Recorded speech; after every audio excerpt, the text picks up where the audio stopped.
Muy buenas noches, bienvenidos a Desacuerdo. Esta noche vamos a hablar de fútbol. Hemos titulado nuestro programa La pelota se manchó. En el país estamos viviendo una suerte de crisis múltiple, una especie de crisis moral. La corrupción y los comportamientos al margen de los valores básicos en los que se mueve la sociedad están golpeando al conjunto de la sociedad, ¿no? Han penetrado en distintos ámbitos. El tema de la policía, por ejemplo, encubrimiento, vinculación con los temas de narcotráfico, poder judicial, venta de sentencias, corrupción en todos los niveles del Estado, más allá de las banderas políticas.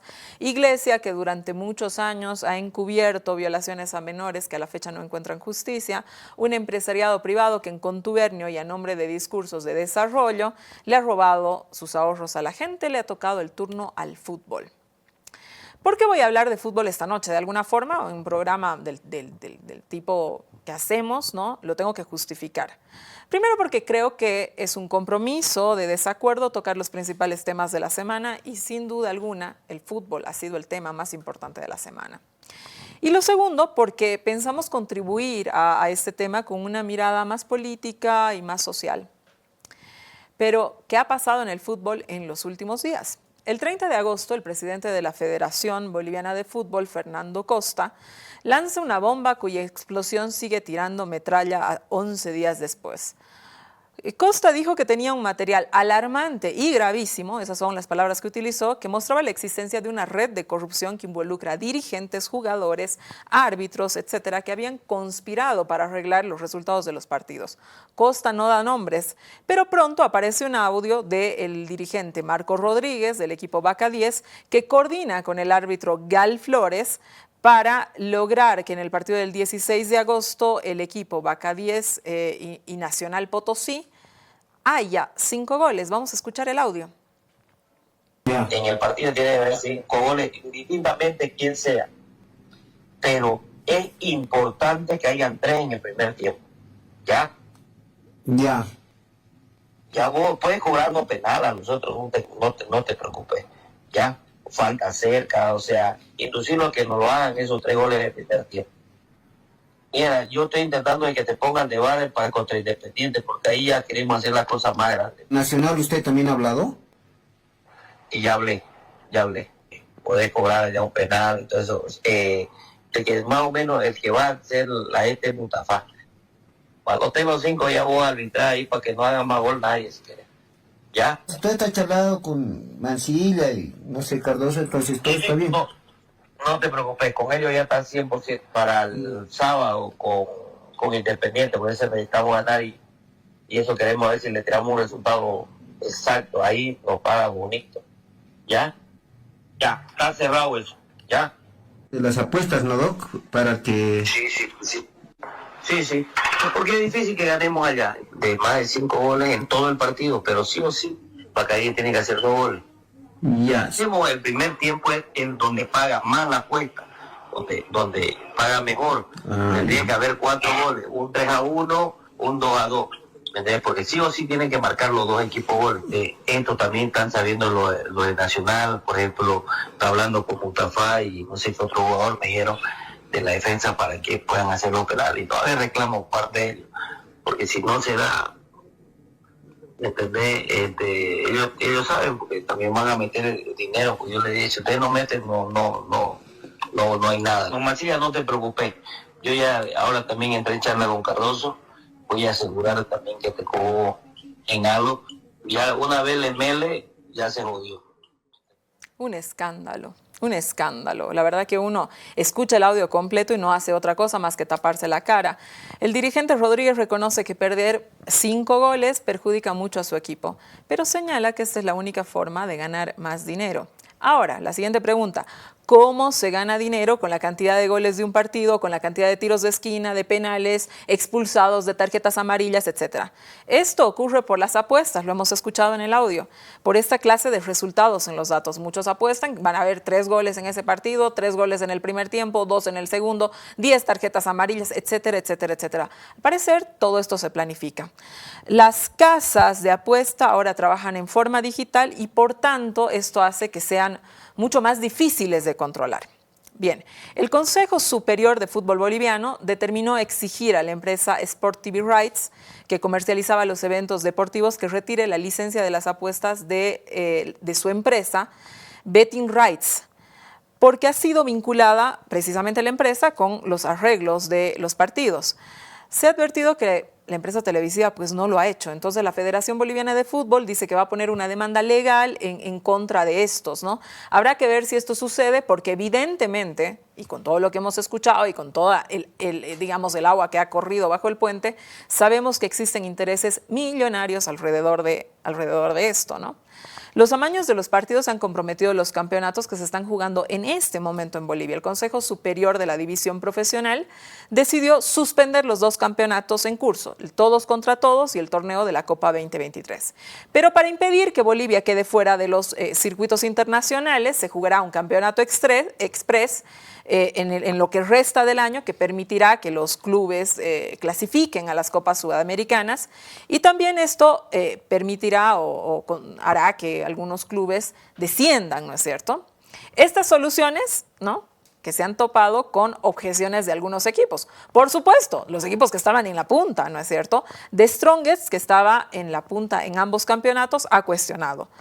Ha puesto un voto en contra de la suspensión de estos campeonatos, ¿no? Porque evidentemente alega que esto le va a perjudicar. Además pide a la Confederación Sudamericana de Fútbol, a la CONMEBOL, que revise este fallo, esta cuestión de suspender los campeonatos.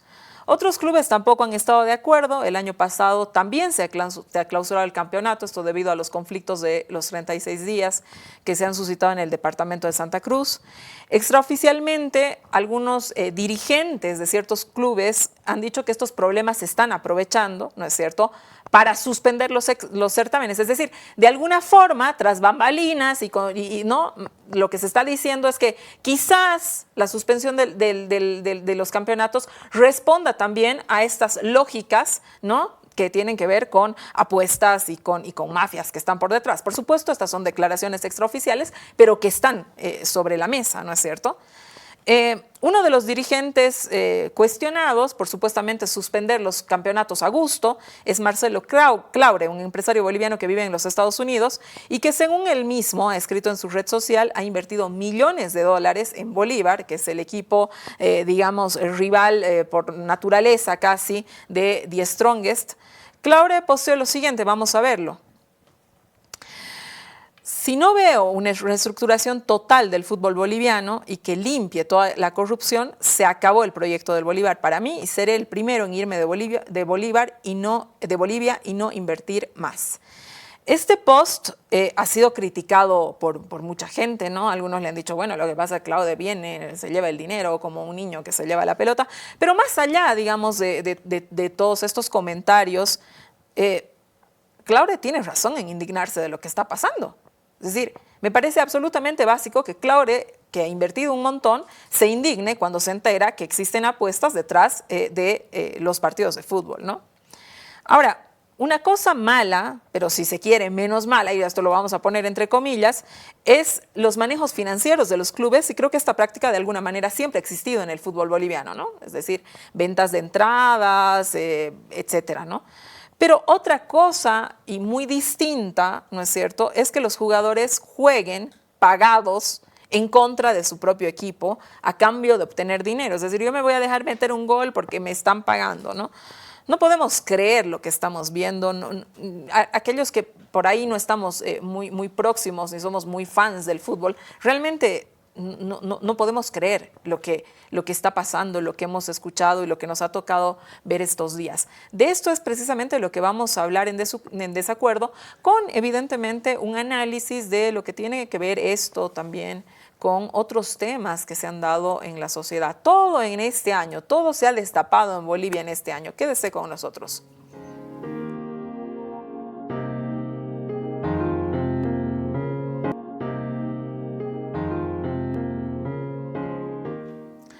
Volvemos. Esta noche estoy con 3 periodistas. Julio Peñalosa, periodista que puede escribir con tanta autoridad de fútbol como de política. Bienvenido.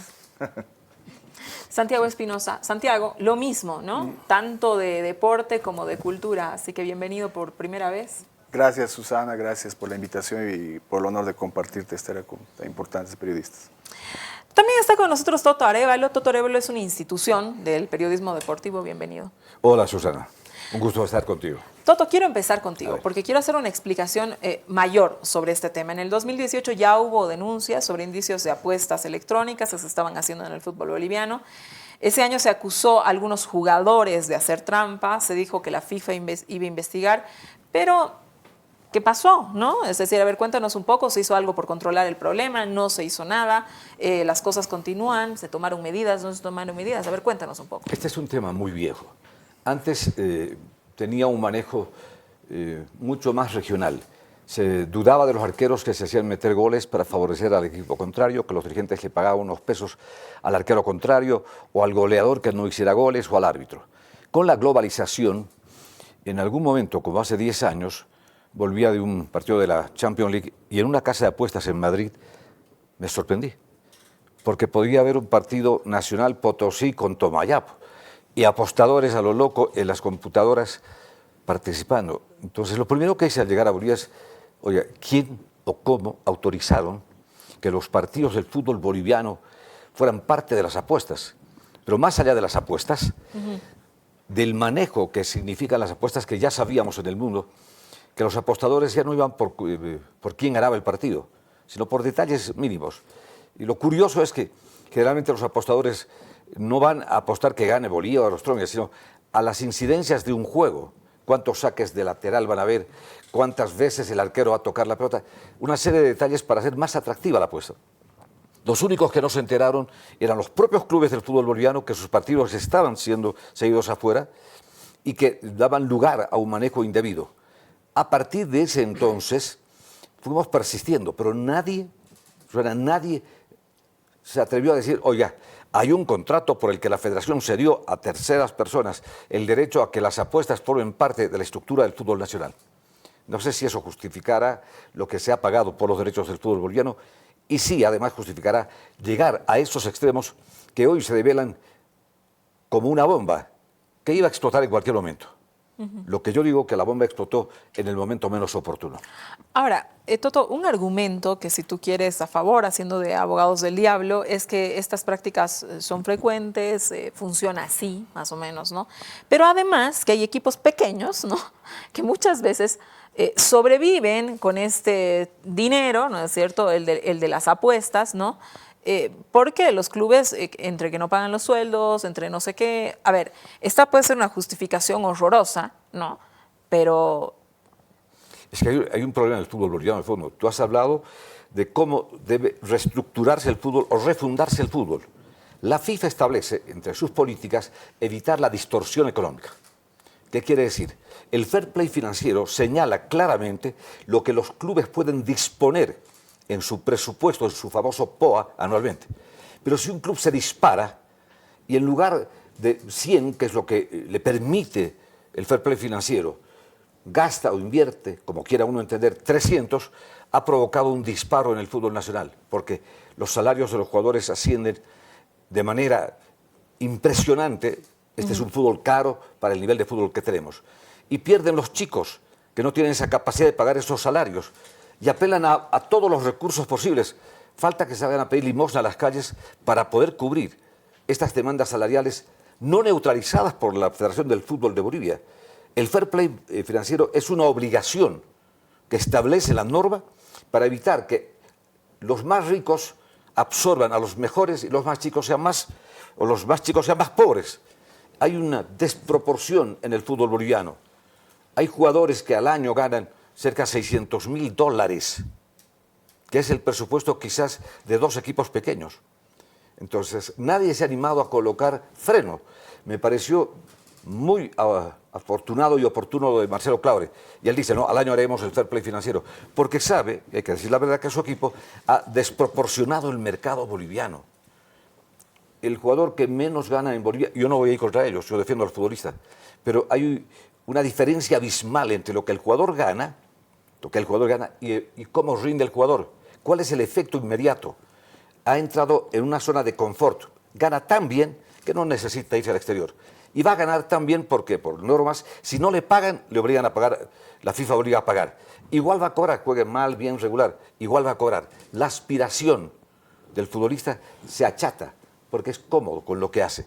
Y ese es un gran problema, que es una responsabilidad de la federación que debió haber aplicado ya, pero muchísimo antes. Cuando se aplica el fair play financiero, nadie podrá superar ese tope. En el mundo, Barcelona tuvo que desprenderse de Lionel Messi porque no le daban las cifras.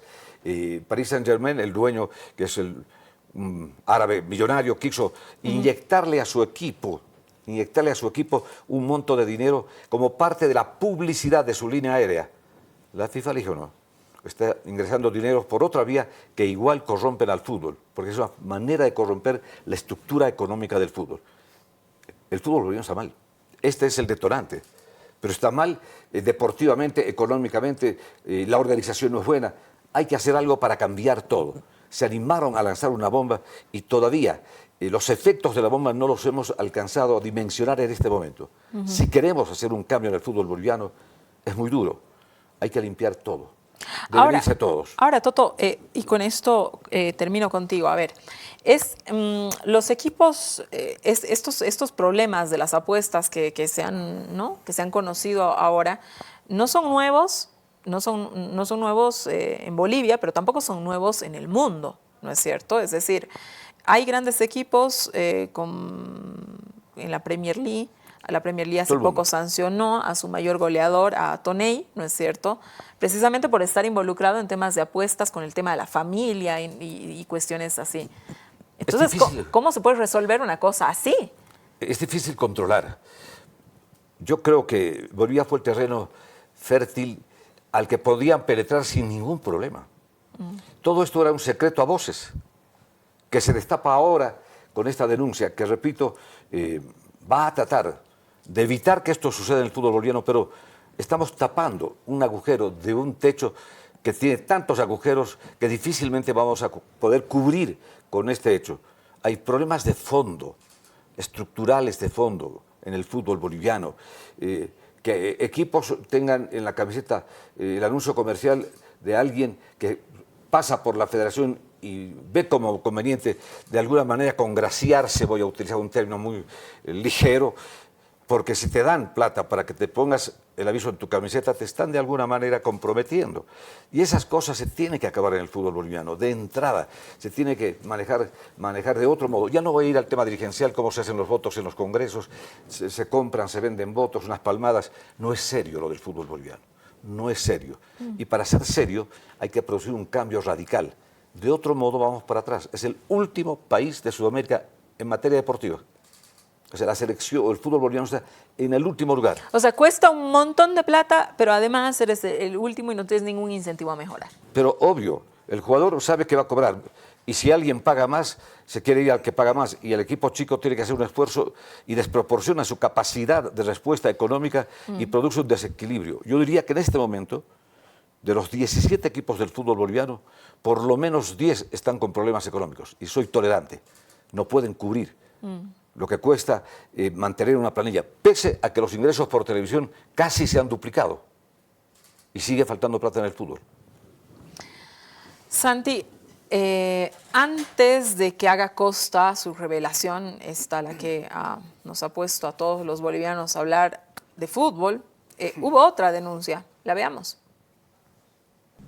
Creo que hay alguna mafia, arbitraje y algunos jugadores. ¿Por qué dijo arbitraje? A ver, ¿cómo es posible el tiempo adicional sea 41, 42 minutos? Tiempo adicional. No se puede entender eso. Tiempo adicional será pues 5, 6, 7 minutos, ya 10 minutos. Pero 41, 42 minutos. Intentaron hasta que para no lo pierda. No sé si esos árbitros están castigados, no tengo ninguna información. Eso ha pasado. Entonces, esta derrota, sospechoso, por supuesto, pues, nos ha llevado a tener problema económico. ¿Cómo es posible que el último equipo de la liga nos golee 5-0? Les levanta muchas sospechas. Porque nosotros planificamos tomando en cuenta que tenemos ganadores del equipo. Teníamos $900,000. presupuesto estaba todo resuelto para todo el año. Cuando se suma. Vamos contigo, Santiago. Es decir, Evo Morales, bueno, expresidente del país, pero a ver, lo vamos a sacar del rol político, vamos a entrar con él al tema deportivo. Él es el presidente del equipo del Trópico de Cochabamba que se llama Palmaflor. Él hace una denuncia diciendo, el último equipo de la liga sospecho, ¿no? Ha sospechado de jugadores, ha sospechado de árbitros, le ha sospechado a todo el mundo, pero además hace una denuncia donde está involucrado que se ha dado el tiempo de alargue en un partido oficial más largo, no sé si de la historia del fútbol, no sé, una locura. Muy probable. Otro muy tiempo, probable. digamos, ¿no? Es decir, porque era 42 minutos, ¿no? O sea, no quiero hablar nada político sobre Evo Morales, quiero saber si esto tiene alguna vinculación a lo que estamos hablando. Sí, no, porque efectivamente las declaraciones de Evo Morales han cobrado una actualidad inusitada e incontestable. O sea, evidentemente hay dos, por lo menos, incidentes de los que él habla que tienen, digamos, relación con lo que está ocurriendo. El primero es, evidentemente, anterior, digamos, es la goleada de la que habla por Copa Sudamericana, el partido que pierde Palmaflor contra Blooming en Santa Cruz por 6-0, si no me equivoco, que era Palmaflor, que uno de los equipos que mejor habían arrancado la liga, pierde contra el último de la tabla, que hasta entonces no había ganado ni un solo partido en el fútbol boliviano, y obviamente pierde el premio económico por pasar de fase en la Sudamericana. Mírate, era sospechoso, sí, bueno, dar lugar a esta declaración. Y el otro, evidentemente, es otra vez con Blooming, Palmaflor con Blooming, esta vez en Villa Tunari, que por una serie de incidentes, entre ellos una lluvia torrencial y una serie de incidentes entre los deportistas, se alarga. De hecho, el árbitro que había impartido justicia a ese partido ha sido suspendido, no está ya trabajando por el momento. Entonces, aunque en su momento estas declaraciones y denuncias de Evo Morales podían pasar por exageradas o confundirse, digamos, con la locuacidad que lo caracteriza, en este momento tienen una actualidad y mínimamente merecen el beneficio de la duda. Yo creo que hay algo que mínimamente observar y dudar e investigar. O sea, él está dudando de sus propios futbolistas también, por otro lado, no está también solo acusando al arbitraje.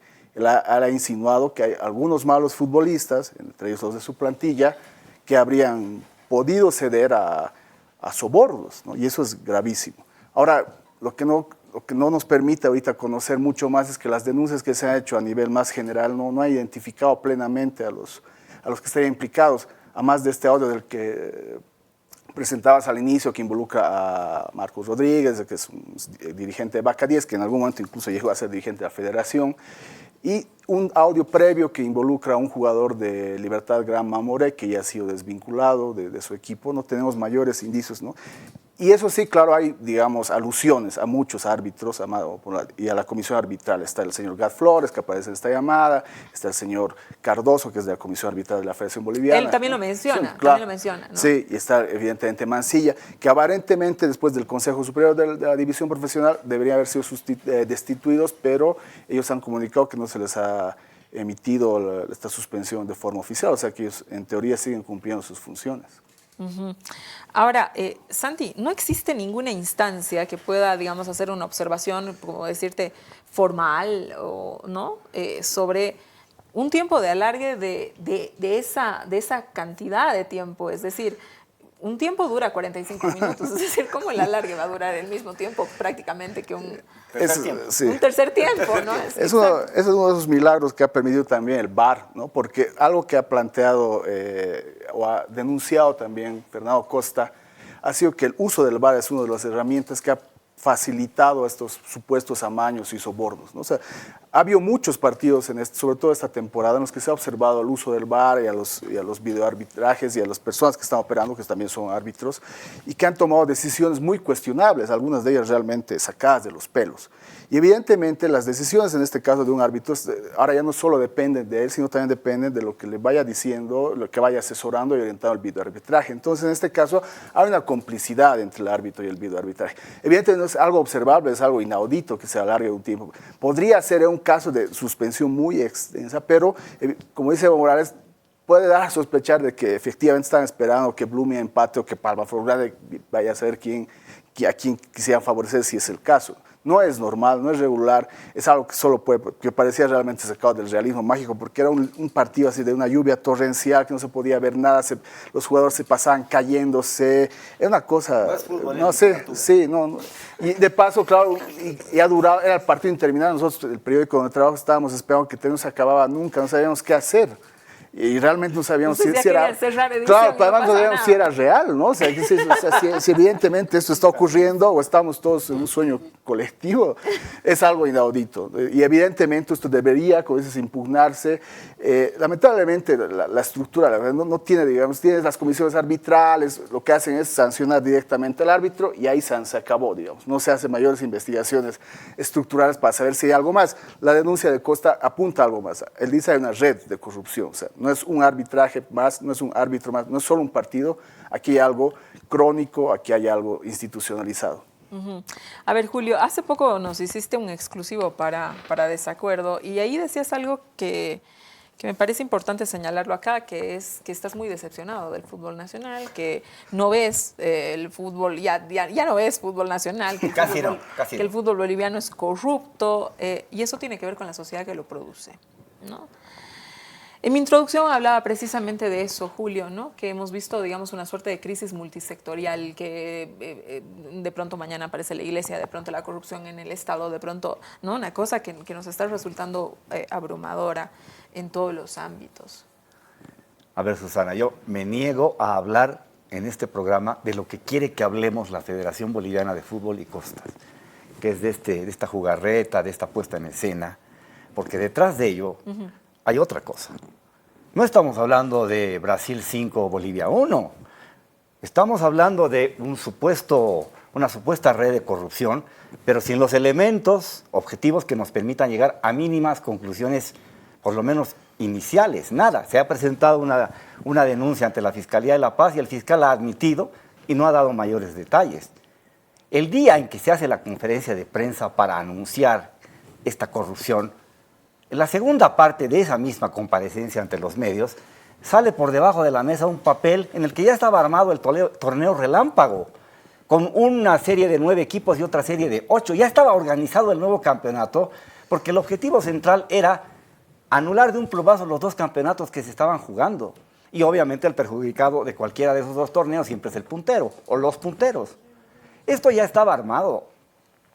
El objetivo central es que hay equipos que se sienten tan incómodos en la tabla que muy probablemente tienen el temor de no acceder a los $3 millones que les da la Confederación Sudamericana de Fútbol por participar en Copa Libertadores de América y montos un poco menores pero igual importantes en Sudamericana, están incómodos porque parece que no van a llegar, entonces borraremos los torneos de un plumazo, haremos un relámpago y nuestros equipos se van a ir acomodando y les va a ir mejor. Pero Julio, hay un audio que hemos presentado aquí en la introducción que tú has escuchado, donde un Sí, eso existe, Susana, sí. Existe, pero yo no creo que el objetivo de fondo de la federación sea luchar contra la corrupción a brazo partido y desmontar toda esta estructura que ciertamente van a ir saliendo los elementos en la medida en que vaya avanzando. Tú te vas más por la tesis que hay mucha gente como tuya que la tiene, ¿no es cierto? Estamos hablando de corrupción supuestamente, pero no estamos hablando de los problemas estructurales, no estamos hablando de la selección boliviana.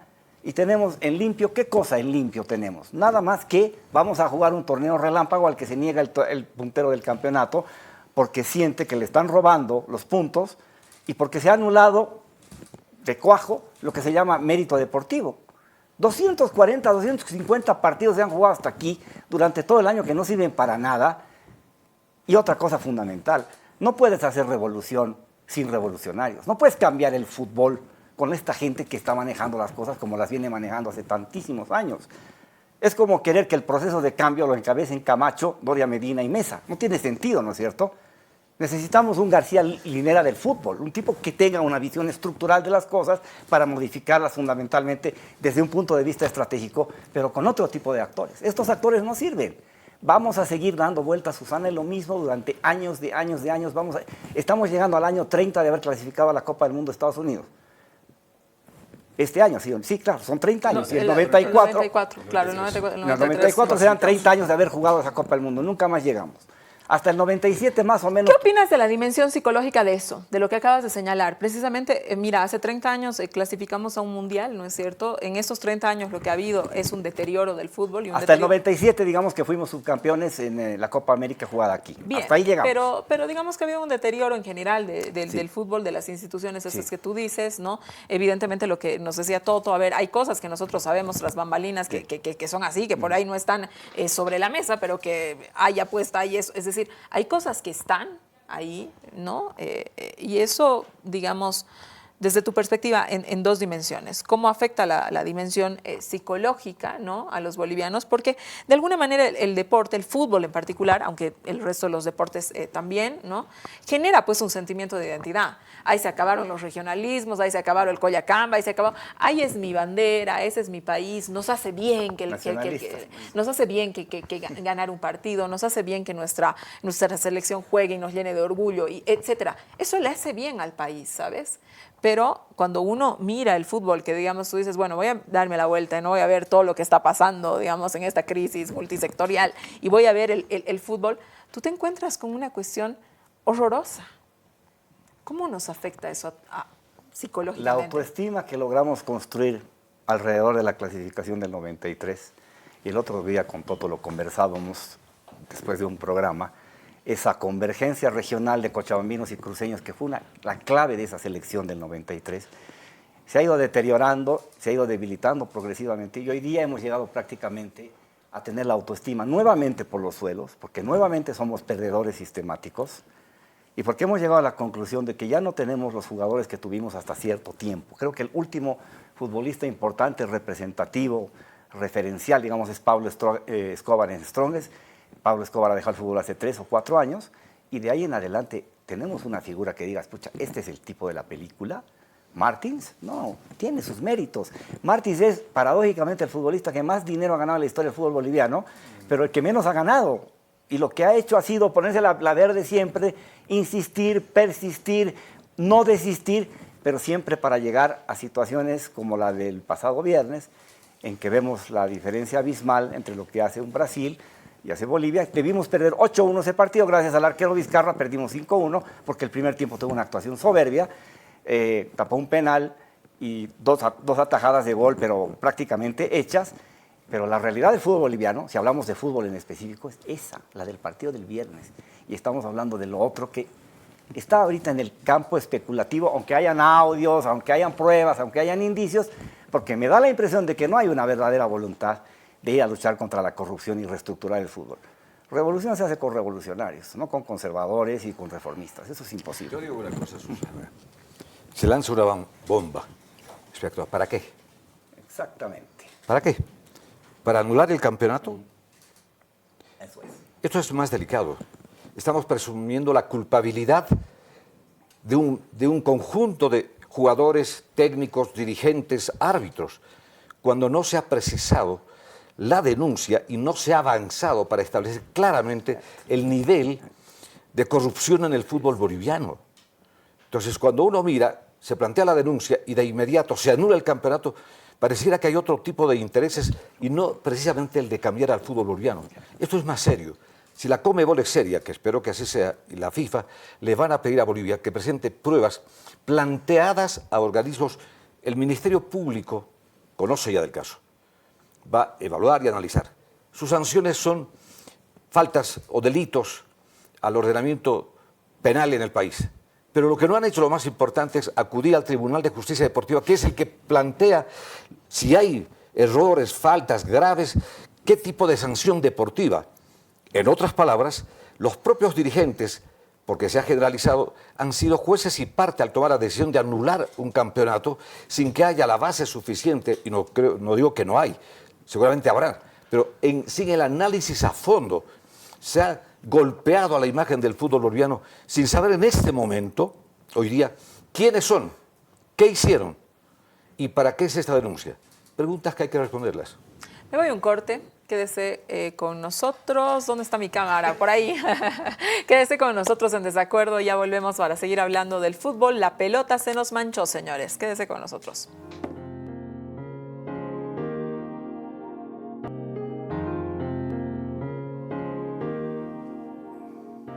Por supuesto, la mesa se puso caliente después de las afirmaciones de Julio y quien le parecía el mejor jugador, y Santi dijo, yo no me puedo quedar con esto, necesito Claro, porque participar. es del Wilstermann, yo soy del Tigres. Martins no es de ninguno de los dos. Perdón, bueno, es un par de alusiones. Creo que a Julio le ha ganado su stronguismo en más de un sentido. Primero es esa, que no sé si viene al caso de afirmar que Escobar, que es un jugador muy respetable, un jugador muy respetable para mí, gran jugador, pero que en ningún sentido está a la altura de Martins. Martins es un jugador que ha sido campeón aún sin jugar de la Europa League, ha sido goleador en Brasil, ha sido goleador de la Libertadores, el goleador histórico de la selección. Mi referente a Martins iba por otro lado, y apuntaba a otra cosa. No era una comparación con Martins. Pero ha sido mal entendido en ese sentido, y creo que hay que poner en ese sentido. Yo creo que el estronguismo... Cuando hagamos un programa de fútbol, hablamos de eso. Pero es también de fútbol, es de fútbol. La otra alusión, yo creo que al estronguismo también le ha ganado en el sentido de que evidentemente aquí Strongest es el más perjudicado, y a mí también lo lamento, digamos, ¿no? Strongest que lleva no sé cuántos años sin poder campeonar, pese a que ha tenido méritos, incluyendo el año pasado, que debió haber salido campeón, pero se suspendió por los problemas en Santa Cruz. Este año está puntero, nuevamente corre en riesgo la posibilidad de que sea campeón, y es injusto, los jugadores, la dirigencia lo han manifestado, y yo estoy de acuerdo. Yo soy del Víster, como dice... También los perjudica, tienes que partir con menos 6 puntos otra vez, con ya se ha dicho que vas a partir con 0, por si acaso. Ya les han regalado 6. No, nadie nos ha regalado nada. No nos ha regalado nada, son cosas que les regalaba al Tigre en tiempos de Salinas. Y lo que sí es, bueno, el Víster es el otro equipo que junto a Strongest que ha votado en contra. Son 2 equipos que han votado en contra de esta resolución por anular los 2 campeonatos, y había una abstención que ha sido la de Real Santa Cruz. Y aquí quiero disentir con ambos. O sea, yo creo que la denuncia de Costa está bien puesta. Yo en lo que discrepo con él es en la medida que ha encontrado para darle causa a estas denuncias. O sea, anular los campeonatos no es una solución. O sea, debería haberse investigado, debería identificado a las personas que podrían estar, porque además los tiempos de la justicia ordinaria son pues de otra índole, no van a poder investigar y darnos culpables hasta la siguiente semana para que podamos llevarlos a la cárcel en su caso o cobrarles multas, ¿no? Evidentemente también la justicia deportiva tiene que entrar en este sentido. Hay escándalos de este mismo tipo, uno muy reciente en Brasil, donde se ha procedido de una forma un poco más heterodoxa, ¿no?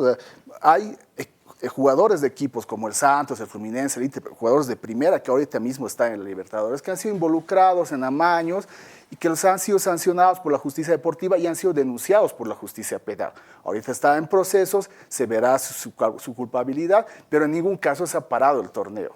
Lo mismo pasó hace algunos años en el calcio, la liga italiana. Hubo nuevamente denuncias que había amaños, arreglos con arbitrajes. Se hizo una investigación interna, ¿no?, con escuchas y todo, se sancionó a varios equipos, el más afectado fue la Juventus, que lo hicieron descender de categoría porque se encontraron culpabilidad no solo de jugadores, sino también de dirigentes, y pues no se afectó el resto del torneo. Entonces, debería haberse encontrado una solución que no mate, digamos, el torneo. Es que aquí hemos encontrado, evidentemente, hay un organismo enfermo, que es el fútbol boliviano, enfermo de corrupción, sí, de amaños, de sobornos, sí, hay indicios, es muy probable que sí sea. ¿Qué hay que hacer? Hay que identificar y hay que ir sacando, curando, desinfectando las partes que están contaminadas. No matar de una a la persona. Es como una persona a la que le encuentran un cáncer y de repente, bueno, ¿qué hacemos? Tiene varios órganos comprometidos, entonces la mataremos de una vez y a ver si la podemos resucitar luego. Aquí lo que debió hacerse es, aquí hay estos órganos que están contaminados, infectados, enfermos, los identificaremos plenamente, los sacamos y hay que seguir con el fútbol. Yo creo que la denuncia está bien puesta, ojalá llegue a buen puerto, eso ya se verá, pero la medida de paralización del fútbol creo que ha sido desatinada y precipitada. No estamos en desacuerdo con la denuncia, que se hace pública, evidentemente, ya era algo que no podía sostenerse y no se sostiene desde el momento en que el expresidente plantea un hecho puntual y dice, aquí hay algo raro, y tenía que, de alguna manera y en algún momento, producirse esta denuncia federativa. Lo que, por lo menos yo digo, el procedimiento no fue el mejor, la oportunidad no fue la mejor antes de jugar los partidos clasificatorios al Mundial, era muy duro el golpe para todo el fútbol boliviano y los elementos probatorios no entregados oportunamente. El día que hicieron la denuncia de entregar al Ministerio Público a la derecha y al Tribunal de Justicia a la izquierda, aquí están los documentos, trabajen ustedes. Se plantea la denuncia general y se afecta al global del fútbol. Todos son sospechosos, todos deben ser involucrados mientras no declaren, no demuestren su inocencia. Al revés. al revés, y en este momento tenemos que ir al revés a tratar de que demuestren su inocencia cuando todos están afectados. Y este es un momento peligroso porque esto es casa de brujas. Si alguien no lo quiere al fulano, lo denuncia. ¿Cómo no va a pasar nada? Pero ya lo ha manchado. Hasta que aclare, va a pasar tiempo. Estos son temas muy delicados, pero que no hacen otra cosa que reclamar una urgente transformación del fútbol boliviano desde la base, institucionalmente. Yo reclamo, en 1925 deciden fundar la Federación del Fútbol de Bolivia, una de las federaciones más antiguas de Sudamérica, y deciden que su sede es Cochabamba. No había dónde sesionar, compran una casa. 16 de julio y La Paz, siempre con la más paseña de las esquinas cochabambinas. Compra una casa. Deciden construir un edificio frente al estadio, inmejorable. Lo comienza Edgar Peña, lo termina Guido Loaiza. ¿Saben? Ese edificio es un buzón de correo, porque el presidente lleva la federación al lado de su casa. ¿El administrativo funciona ahí? Nada. O sea, ahí es el buzón de correo, reciben las cartas y las mandan por courier a La Paz. Ahí comenzamos a fallar institucionalmente, ahí debía funcionar la comisión de árbitros, la comisión de justicia, todas las comisiones, esa es la federación. Claro, en su pero casa. El presidente que entra se la lleva al lugar donde está más cómodo. Y alquila a su medida y a su comodidad. Mejor si se acerca a su casa. Entonces, desde ese momento, institucionalmente no hay un respeto al fútbol boliviano, no hay una seriedad para manejar. Ahora, si quieren cambiar de sede, cambien de sede, pero no trasladen del modo que lo han hecho. Han tratado de cambiar la sede hace 50, 60 años. Y se vio por conveniente como Asunción, el Paraguay, es la sede de la Conmebol, o Zurich en Suiza, un lugar neutral para que vayan todos. Además, geográficamente es muchísimo más fácil ir de Oruro, de La Paz, de Santa Cruz o de Sucre a Cochabamba. Y por esa razón se eligió. No funciona. Toda la estructura administrativa, todo el manejo está en otro lugar. Y para elegir ese lugar gasta la federación, no sé si le queda plata o no le queda plata, pero más allá del dinero. Comencemos por lo serio, por lo básico, deberían estar comisiones arbitrales. Bolivia no tiene una comisión técnica que ayude al técnico de la selección a coordinar la tarea logística. No tiene un gerente ejecutivo que maneje la parte administrativa de la federación para lidiar con los jugadores en premios, en todos los detalles. Se vuelven en conducciones y direcciones unipersonales del que entra y a su capricho. Se maneja del modo más amateur lo que es una empresa, porque el fútbol, ¿cuántos millones de dólares maneja al año? ¿Cuántos millones? Con el esfuerzo de terceros, porque la federación lo único que hace es pagarles a los futbolistas que van a una selección. El resto entra por todos lados. Es como la FIFA o la Conmebol. Sin trabajadores y obreros producen una cantidad importante de dinero. Pero más allá del dinero reclamamos el ordenamiento, la estructura que sigue siendo desde hace 50 años cuando todo esto se ha modernizado. ¿Qué opinión te merece, Julio, lo que ha dicho Marcelo Claure en su Twitter, ¿no? Evidentemente tomando en cuenta de que es el Bolívar, es el rival tradicional del The Strongest, que es tu equipo, ¿no es cierto? Pero ha habido una cosa ahí, dicen, bueno, Claure se quiere llevar la pelota, quiere suspender el partido. Pero por otro lado también la argumentación, ¿no? A ver, hay un audio, hay indicios de corrupción graves, ¿no? A ver, hay algo que hacer, ¿no es cierto? El tipo igual está invirtiendo millones, eso también es una realidad. Yo tengo la sensación de que el trasfondo es más importante que el objetivo de luchar contra la corrupción. Y el trasfondo tiene que ver con reorganizar los premios a través o a partir de un nuevo campeonato. No digo que no sea importante para Claure. De hecho, Claure ha invertido más de 100 millones de dólares en Bolívar y ha dicho dos cosas muy importantes. En el último tiempo ha dicho que el 40% de los jugadores de Bolívar en el futuro inmediato debieran salir de su cantera. Me parece que todos los dirigentes debieran pensar así. Producir futbolistas en tu propia casa, como se hace en todas las realidades futbolísticas del mundo serias. Y número dos, que el Bolívar termine siendo autosostenible y no siga viviendo de un mecenas que es él. Me parece que son dos cosas fundamentales. Tienes toda la razón. Ahora, mi gran duda es de si realmente, como dice él, vamos a llegar al fondo de la denuncia y vamos a encontrar toda la estructura para desmontarla, esa estructura corrupta, con nombres, con apellidos, con responsabilidades y en su caso, con sentencias. Me da la impresión de que eso va a quedarse más o menos en el medio camino. Que en el momento que se resuelva el tema de la realización del campeonato, este relámpago que se jugaría en tiempos récord hasta diciembre, eso va a ser lo que va a mandar y el otro tema va a quedar relegado a un segundo plano y por lo tanto la discusión que acabamos de tener aquí es la discusión que le interesa a la Federación Boliviana de Fútbol porque precisamente no quiere hablar de lo que dice Toto, lo estructural, lo deportivo, los objetivos, la seriedad, el fair play financiero, etcétera, etcétera, que son los elementos que hacen a una buena gestión institucional Dos medidas futbolística. que tú harías para solucionar el tema del fútbol. Dos. Yo no encuentro una medida.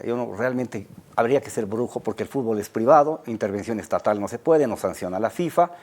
El problema creo que son los actores, es decir, quienes están manejando los clubes y quienes están manejando la federación y las asociaciones departamentales pecan de cortoplacistas, de inmediatistas y terminan usufructuando del fútbol para beneficio propio. Entonces, con ese compromiso, entre comillas, no vamos a llegar a ninguna parte, ¿no? Santi, ¿tú qué harías para solucionar el fútbol?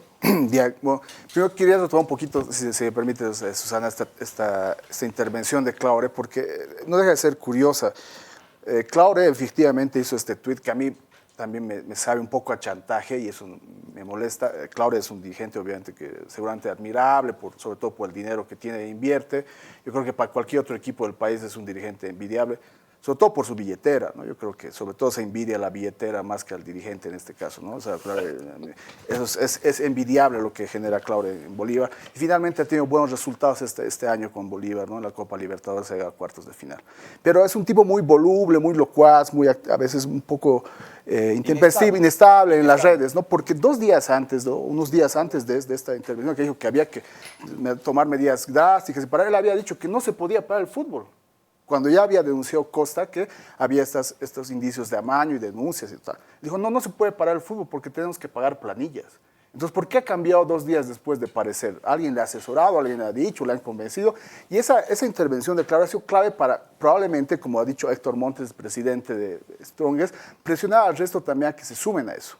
Entonces, es algo mínimamente cuestionable eso. O sea, yo no digo que el sentido puede estar bien, pero la motivación y ese cambio intempestivo de parecer de alguien que no quería parar los torneos pese a las denuncias de corrupción, alguien que chantajea básicamente para pararlo unos días después, es algo mínimamente observable. Entonces, eso es algo que hay que ver. O sea, que el objetivo sea bueno, noble, eso está bien, pero a mí me llama la atención ese cambio intempestivo.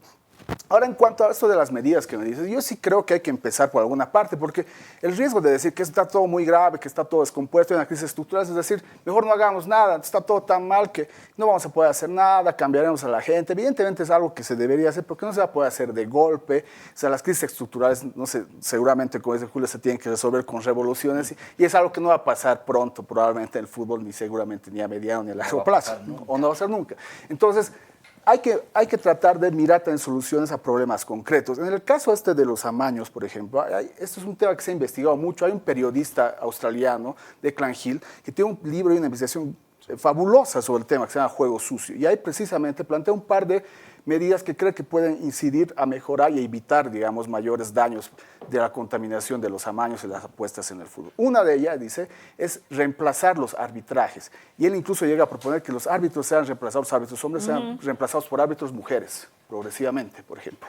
Porque ahí va a haber menos riesgo, él dice, de generar este tipo de incentivos, porque, entre otras cosas, a los árbitros en estos mercados de sobornos y amaños donde se ha habido mayores escándalos, se los suele atraer con mujeres, ¿no? Se les paga con mujeres, con prostitutas. Y eso es algo que ha pasado y ha sido escandaloso y está plenamente investigado. Entonces hay que trabajar y incorporar más mujeres a los arbitrajes. Otra medida, que las federaciones, las asociaciones de fútbol creen unidades anticorrupción, que no hay. Así como los estados, así como los gobiernos de diferentes niveles deben tener unidades de anticorrupción, las federaciones de fútbol, las asociaciones de fútbol deberían también tener. Y otra, también importante, es mejorar la remuneración de los jugadores en diferentes estamentos y su educación. Porque también la corrupción y esta crisis moral es un problema también de educación. Sí. Entonces, mejorar sus salarios y su educación es algo clave. Y esas son soluciones que él plantea para atacar el tema del amaño y las apuestas. Me voy a ir un corte, pero luego vuelvo con Toto Arévalo, que nos va a hacer el gran cierre de este programa. Quédense con nosotros.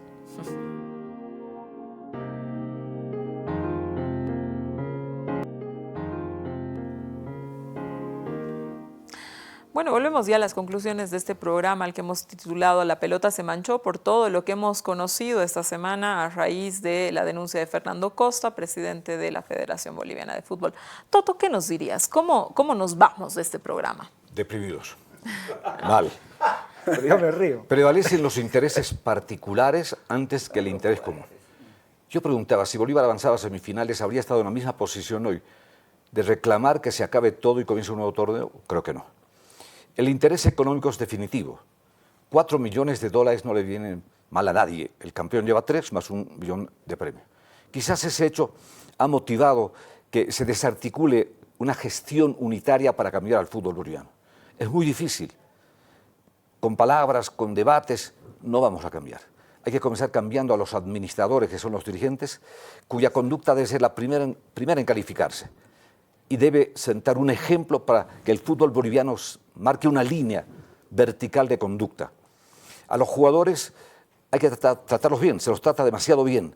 Hay que regular su presencia en el fútbol boliviano con salarios justos, no desproporcionados. Que se aplique el fair play, que es lo básico, no lo quieren hacer.